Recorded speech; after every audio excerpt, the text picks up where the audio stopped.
누가복음은 예수님의 이야기이고 사도행전은 제자들의 이야기입니다.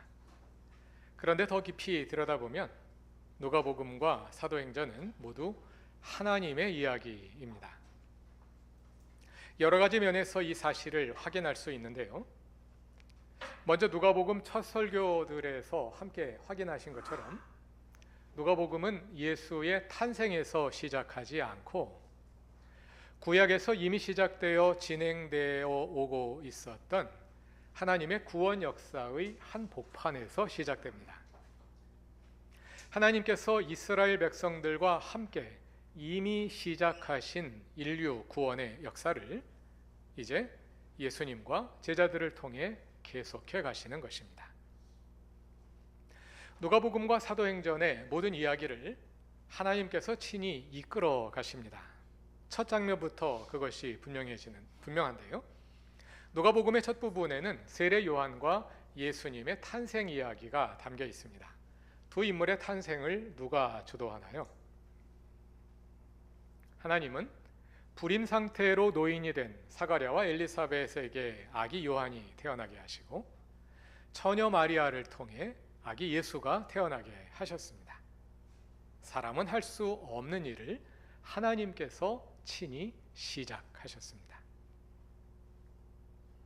하나님과 함께 예수와 함께 이루어지는 하나님의 구원은 이스라엘 역사와 단절되어 있지 않습니다. 하나님께서 아브라함에게 약속하셨던 구원이 예수를 통해 완전한 형태로 실현되는 것입니다. 하나님은 누가복음과 사도행전에서 그 구원의 역사를 계속해 가십니다. 그런데 여기 한 가지 아이러니가 있습니다. 하나님께서 이스라엘에게 약속하신 구원을 이루어 가시는데 그 구원을 이스라엘의 지도자들이 앞장서서 반대하는 것입니다. 누가복음에서 수많은 무리가 예수님을 따랐습니다. 그들은 한때 변절하여 빌라도의 법정에서 예수를 십자가에 못 박으라 소리 지르기도 했습니다. 그러나 사도행전으로 넘어온 후에는 오순절에 베드로의 설교를 듣고 3,000명의 유대인들이 회개합니다. 솔로몬의 행각에서는 남자만 5,000명에 이르는 유대인들이 복음을 듣고 받아들여 그리스도인이 됩니다. 오늘의 본문인 5장 14절을 보면 그 후에도 믿는 사람들이 더욱 늘어나면서 남자와 여자의 큰 무리를 이루게 됩니다. 그 가운데서도 가장 극적으로 변화한 사람들은 제자들입니다. 예수께서 붙잡히시고 십자가를 지실 때 두려워 자취를 감추었던 제자들이 부활하신 예수를 만난 후에 전혀 다른 사람들이 되었습니다. 사도행전의 제자들은 마치 누가복음의 예수님이 그러하신 것처럼 하나님의 구원 역사를 대표하며 하나님의 뜻을 말씀과 행동으로 선포합니다. 그러나 지도자들은 요지부동이었습니다. 그들은 사내들인에 모여 예수를 죽이기로 결의했을 뿐 아니라 사도행전에서도 전혀 회개하지 않고 악한 행보를 계속합니다. 사도행전에서 사도들은 예수의 이름으로 그 지도자들과 대면하게 됩니다.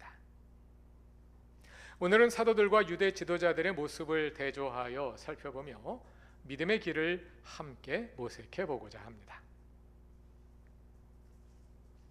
사도행전 4장과 5장을 보면 예수를 죽이기로 결의했던 그 사내들인에서 사도들과 지도자들 사이에 두 번의 대면이 이루어집니다.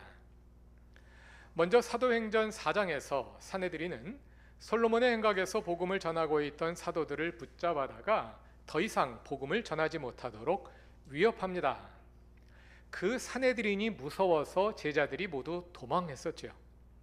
그러나 이제 사도들은 그들의 위협에도 굴하지 않고 그 법정에서도 복음 전파를 계속합니다. 온 교회가 함께 기도함으로 그들을 지원합니다. 그러한 사도들을 통해 많은 표징들과 놀라운 일들, 헬라어로 테라타와 세메이아가 일어납니다. 놀라운 일들과 표징들은 누가복음에서 예수님의 사역을 특징 지은 현상들이었습니다. 그런데 이제는 그것이 사도들의 사역이 되었습니다. 2장 43절과 4장 39절에 나오고요. 오늘의 본문인 5장 12절에도 다시 언급됩니다. 15절을 보면 심지어 사람들이 환자를 거리로 데리고 나가 침상에 눕혀놓고 베드로가 지나갈 때 그림자라도 덮이기를 바랐다고 합니다. 그러나 유대 지도자들은 그것을 보며 매우 불편해합니다. 그들이 다시 움직여 사도들을 박해합니다. 본문 17절과 18절을 다 같이 읽어봅시다. 대제사장들과 그의 지지자들인 사두개파 사람들이 모두 시기심이 가득 차서 들고 일어나 사도들을 잡아다가 옥에 가두었다. 그리고는 어떻게 되었을까요? 이어지는 19절과 20절을 다 같이 읽어봅시다. 그런데 밤에 주님의 천사가 감옥 문을 열고 그들을 데리고 나와서 말하기를 가서 성전에 서서 이 생명의 말씀을 남김없이 백성에게 전하여라 하였다. 사도들은 주 예수의 이름으로 하나님이 뜻하신 일들을 실행하고 있었습니다. 하나님이 사도들에게 능력을 주시고 그 일을 친히 이끄셨습니다. 그리고 그들의 길이 막혔을 때 하나님께서 친히 길을 열어주셨습니다. 주님의 천사가 감옥 문을 열고 그들을 데리고 나가서는 성전에 가서 생명의 말씀을 전하라고 명합니다. 사도들은 그 말씀대로 새벽에 성전에 들어가서 가르치고 있었습니다. 그런데 그날 밤 감옥에서 일어난 기적은 아무도 알아채지 못하게 조용히 이루어진 것 같습니다. 경비원들도 간수들도 밤에 무슨 일이 일어났는지 알아채지 못하고 있었습니다. 본문 21절을 보니 대제사장이 공의회 곧 산헤드린을 소집했습니다. 그리고는 경비원들을 감옥으로 보내 사도들을 데려오게 했습니다. 그런데 가서 보니 감옥문에 아무 이상이 없고 각 문 앞에 간수들이 서 있는데 문을 열어보니 감방에 아무도 없습니다. 그들이 돌아와서 이 일을 보고합니다. 우리가 가보니까 감옥문이 굳게 잘 닫혀 있습니다. 그래서 간수들도 각 문 앞에 튼튼히 잘 서 있습니다. 그런데 문을 열어보니 죄수들이 없어졌습니다. 산헤드린은 뜻밖의 일을 경험하며 당황하고 있었습니다. 그런데 한 사람이 허둥지둥 달려와서 알립니다. 여러분이 어제 옥에 가둔 사도들이 지금 성전에 서서 사람들을 가르치고 있다고 말이죠. 유대 지도자들이 다시 사도들을 붙잡아 옵니다. 그래서 그들 사이에 두 번째 대면이 이루어집니다. 사도행전 4장과 비슷한 대화가 이어지는데요. 5장의 대면에서는 4장에서 암시적으로만 드러났던 주제가 선명하게 부각됩니다. 그것은 예수를 죽인 산헤드린에게 회개를 촉구하는 것입니다. 사도들은 지금 산헤드린에 잡혀와서 신문을 당하는 처지입니다. 그런데 대화의 내용을 자세히 살펴보면 지도자들이 기소가 아니라 항변을 하고 있습니다. 입장이 바뀌었습니다. 먼저 28절에 나오는 대제사장의 말을 다 같이 읽어봅시다. 우리가 그대들에게 그 이름으로 가르치지 말라고 엄중히 명령하였소. 그런데도 그대들은 그대들의 가르침을 온 예루살렘에 퍼뜨렸소. 그대들은 그 사람의 피에 대한 책임을 우리에게 씌우려 하고 있어. 성경 본문이 조금 더 빨리 나오도록 해주시면 좋겠습니다. 그대들은 그 사람의 피에 대한 책임을 우리에게 씌우려 하고 있어. 사도행전 산헤드린이 예수 처형을 주도한 것은 모든 사람이 다 아는 사실입니다. 그런데 왜 그렇게 말할까요? 그대들은 그 사람의 피에 대한 책임을 우리에게 씌우려 하고 있어.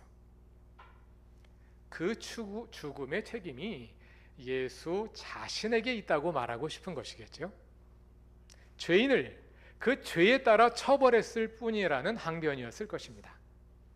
그들이 보기에 예수는 하나님의 이름을 도용하여 백성을 잘못된 길로 이끈 죄인이었을 것입니다. 또는 그렇게 주장하고 싶었을 것입니다. 그러나 사실은 예수가 아니라 무고한 사람에게 죄를 덮어 씌워 죽인 유대 지도자들이 죄인이었습니다. 사도들은 예수를 죽이기로 결의했던 바로 그 사내들인 법정에서 예수의 무죄를 입증합니다.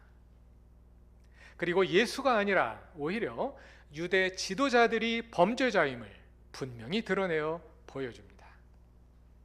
사도들이 먼저 30절에서 말합니다. 다 같이 읽어봅시다. 우리 조상들의 하나님은 여러분이 나무에 달아 죽인 예수를 살리셨습니다. 여러분이 나무에 달아 저주의 희생자로 만든 예수를 하나님께서 살리셨습니다. 하나님께서 친히 예수가 무죄임을 보여주셨습니다. 여기서 부활은 예수의 무죄를 입증하는 사건입니다. 그런데 부활은 단순히 예수의 무죄를 입증하는 데서 그치지 않고 성전 지도자들의 유죄를 입증한 사건이기도 합니다. 이어지는 31절을 다 같이 읽어봅시다. 하나님께서는 이분을 높이시어 자기 오른쪽에 앉히시고 영도자와 구주로 삼으셔서 이스라엘이 회개를 하고 죄사함을 받게 하셨습니다. 유대 지도자들이 십자가에 못 박아 죽인 예수를 하나님께서 살리시고 높이셔서 그분의 오른쪽에 앉히셨습니다. 그분을 하나님 나라의 주님으로 삼으셨습니다. 이로써 누가 죄인인지가 분명히 입증되었습니다. 사내들이는 무고한 사람을 십자가에 못 박아 죽임으로 사법적 불의를 자행했을 뿐 아니라 하나님이 세우신 하나님 나라의 주님을 죽임으로써 하나님께 반역을 저질렀습니다. 이렇게 예수의 피에 대한 책임은 그들에게 있습니다. 그래서 사도들이 지도자들에게 회개를 촉구합니다. 그러나 그들은 회개하지 않습니다. 오히려 자신들의 죄가 만천하에 드러나자 그들은 폭력적으로 반응하기 시작합니다. 33절을 보니 그들은 사도들의 말을 듣고 격분하여 사도들을 죽이려 합니다. 그런데 그 다음에 뜻밖의 장면이 이어집니다. 34절을 보니 가말리엘이라는 한 바리새파 지도자가 의회 가운데서 일어납니다. 누가행전은 유대 지도자들 사이에도 다른 입장들이 공존하고 있었음을 보여줍니다. 누가복음을 보면 바리새인들이 예수님을 초대하여 함께 음식을 나누는 장면이 여러 번 나오죠. 누가복음 7장, 11장, 14장에 나옵니다. 적대자인 바리새인 그룹에도 예수께 관심을 가지고 가까이 하려는 사람들이 있었습니다. 예수를 죽이기로 결의한 사내들인에도 아리마대 요셉과 같은 사람이 있었습니다. 마찬가지로 사도행전을 보면 사내들인 내에서도 사두개파와 바리새파가 서로 다른 입장을 가지고 있어서 사도들에게 다른 태도를 보이는 것을 볼 수 있습니다. 앞으로도 보게 될 텐데요. 오늘 본문도 그중 하나입니다. 34절은 가말리엘을 율법교사로서 온 백성에게 존경을 받는 인물로 소개합니다. 사도행전 22장 33절에 의하면 가말리엘은 바울의 스승이기도 합니다. 가말리엘은 사도들을 잠시 밖으로 나가게 한 후에 사내들인 의원들을 설득합니다. 그는 메시아적 존재를 자처하며 백성들을 호도했던 두 인물의 사례를 듭니다. 하나는 36절에 나오는 드다라는 사람입니다. 그를 따르는 사람이 400명이나 되었지만 그가 죽임을 당하자 추종자들이 모두 흩어져 버렸습니다. 다른 하나는 37절에 나오는 갈릴리의 유다입니다. 그는 로마의 호정령을 거부하며 백성들의 민족주의 감정을 부추겼지만 그도 죽었고 추종자들은 흩어졌습니다. 그들처럼 사도들의 행동도 만일 사람에게서 난 것이면 얼마 지나지 않아 스스로 무너질 것이고 만일 하나님께로부터 난 것이라면 막으려 해도 소용이 없을 것입니다. 그러므로 당신들 손에 피를 묻히려 하지 말고 그냥 두라는 것이 가말리엘의 권고였습니다. 39절을 보니 그들이 그의 말을 옳게 여겼다고 하는데요, 헬라어를 직역하면 설득되었다 하는 뜻입니다. 산헤드린이 가말리엘의 말에 설득되었습니다. 사실 그들도 사도들의 말이 옳다는 것을 알고 있었기 때문입니다.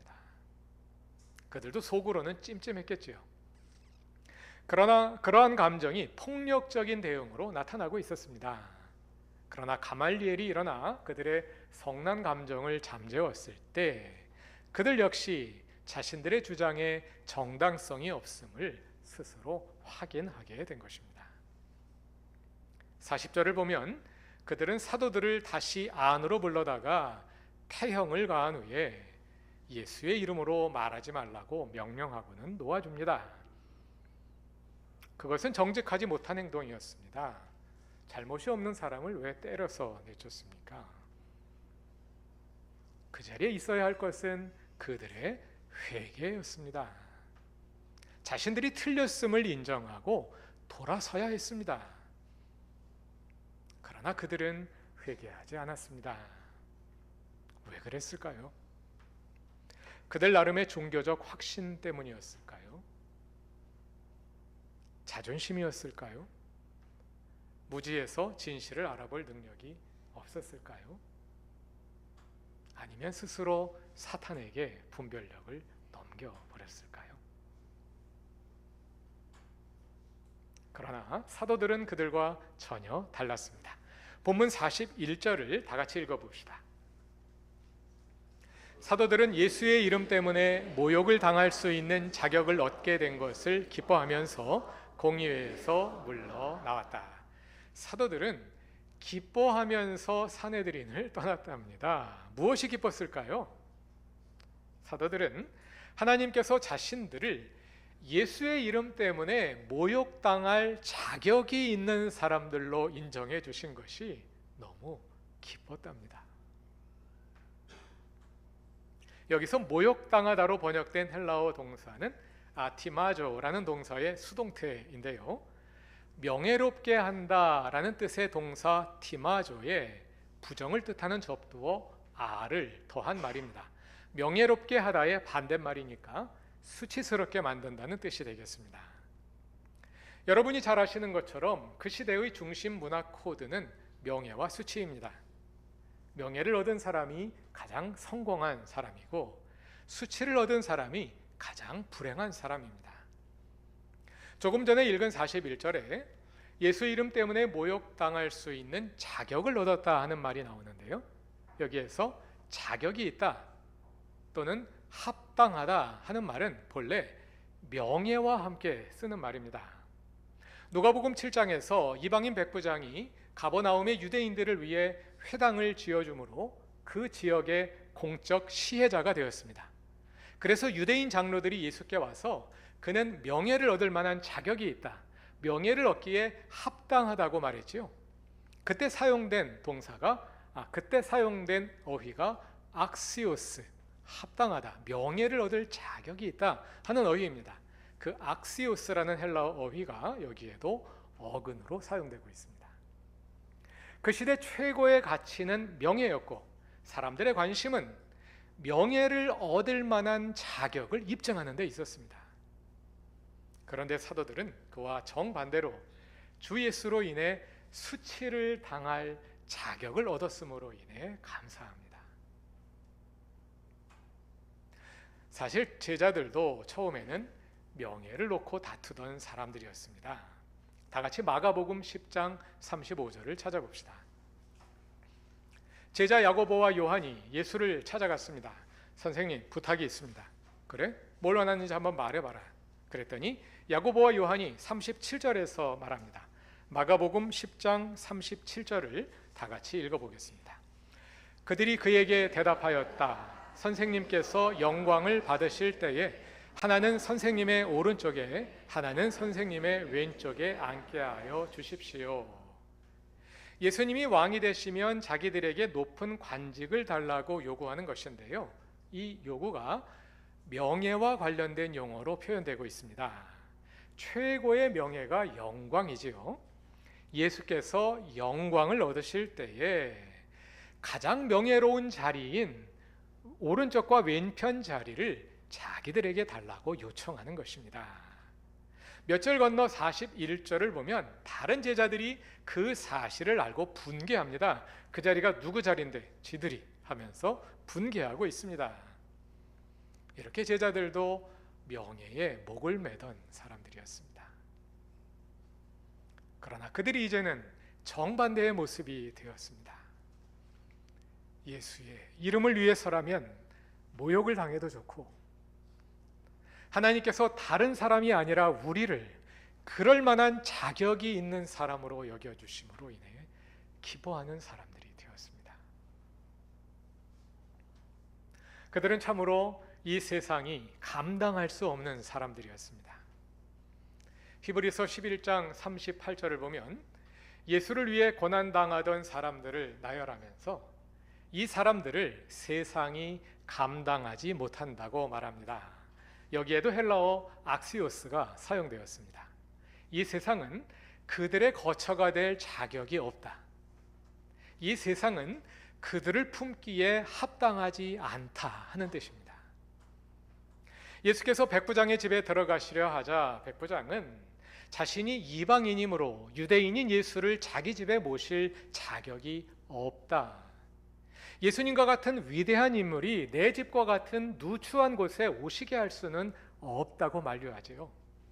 그런 방식으로 이 세상이 예수의 제자들을 맞아들일 자격이 없다는 뜻입니다. 주님이 우리에게 오셨습니다. 우리는 주님을 맞이할 만한 자격이 없는 사람들입니다. 그러나 주님께서 그런 나를 찾아오셔서 내 안에 거하시고 나로 하여금 이 세상에서 예수의 이름을 대표하게 하십니다. 나의 몸에 주님의 이름을 적어주십니다. 우리는 그로 인해 너무 감사합니다. 그래서 나를 통해 주님의 이름이 영광을 받으실 수만 있다면 그로 인해 내가 부끄러움에 처할지라도 나는 기뻐합니다. 나 같은 사람을 주님의 이름 때문에 부끄러움을 당할 만한 자격이 있는 사람으로 인정해 주시니 너무 감사합니다.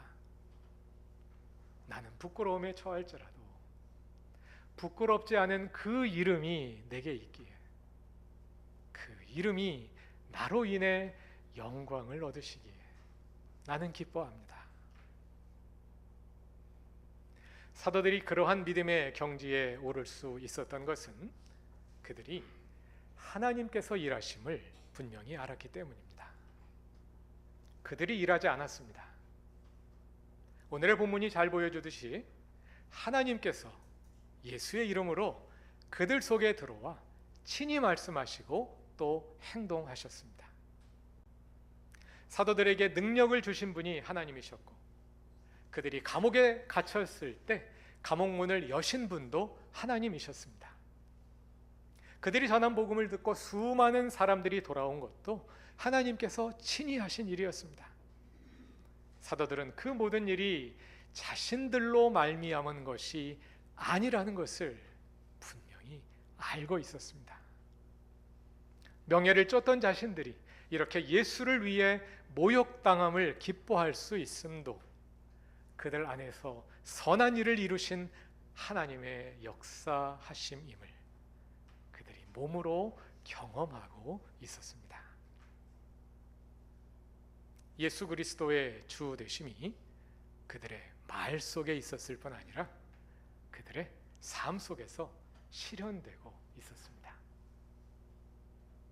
그렇게 하나님께서 그들로 인해 영광을 받고 계셨습니다. 우리도 그러한 모습으로 함께 성숙해 갈 수 있기를 바랍니다. 다 같이 기도드리겠습니다. 하나님, 우리는 주님을 우리 안에 모셔드릴 만한 자격이 없습니다. 주님을 모시기에 우리는 너무 누추하고 초라한 집과 같습니다. 그러나 주님은 우리를 은혜로 구원하시고 우리 안에 거하시기를 기뻐하십니다. 주님의 은혜를 감사합니다.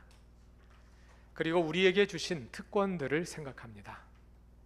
겸손히 주님의 길을 따르게 하소서. 주님을 위해 당하는 작은 고난을 기쁨의 능력으로 이겨내게 하소서. 예수님의 이름으로 기도드립니다. 아멘.